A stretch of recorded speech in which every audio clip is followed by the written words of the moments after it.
প্রিয়ারে রাইখা 4 বছরের জন্য আমি প্রবাসে আইছিলাম। প্রবাসে আসার পর 4 বছর পরে বাড়ি গেছিলাম। যায়া দেখি উঠানের সামনে 2টা ফুটফুটে বাচ্চা। বাইরে জিজ্ঞাসা করার পরই ভাই কইলো এই বাচ্চা নাকি 2টা প্রিয়ার।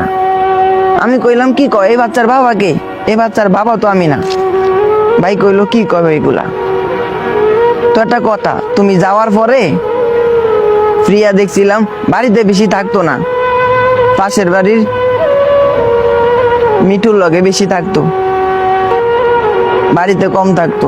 আবার মিঠুরে দেখছিলাম প্রিয়ার বাচ্চা দুটারে অনেক আদর করে। এই কথা শুনে আমি বাড়িতে রুমে চলে গেলাম। রুমে যাওয়ার পর দেখি প্রিয়া রাগ কইরা বসে আছে। অনেকক্ষণ রাগ করার পর আমারে জ্বরে ধরলো। হঠাৎ কইরা মা আসলো, আসার পরে আমার কোল থেকে নাইমা মায়ের কোলে চলে গেল প্রিয়া। তারপরে মা কইলো বাবা রে তুই কই তো নে বিলালটা দইরা আনছস? বিলাইটা খালি খাচ্চর গোসল করে না, খালি ম্যাও ম্যাও করে। এই বিলাইটা আবার নাম রাখছ প্রিয়া, আর বিদেশ যাওয়ার পর খালি বাইরে বাইরে গোরে।